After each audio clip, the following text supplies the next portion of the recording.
નમસ્કાર, આપ જોઈ રહ્યા છો રફતાર ન્યૂઝ બુલેટિન. રફતાર ન્યૂઝ બુલેટિનમાં આપનું હાર્દિક સ્વાગત છે. જોઈએ આજના મહત્વના સમાચાર.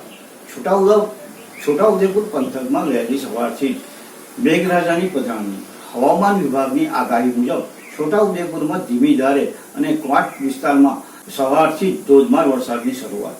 છોટાઉદેપુર પંથકમાં વહેલી સવારથી ચોમાસાની શરૂઆત. હવામાન વિભાગની આગાહી મુજબ આજે છોટાઉદેપુરમાં ધીમી ધારે અને ક્વાંટ પંથકમાં વહેલી સવારથી ધોધમાર વરસાદની શરૂઆત. વાતાવરણમાં પ્રસરી ઠંડક, કે ધરતીપુત્રો થયા ખુશખુશાલ.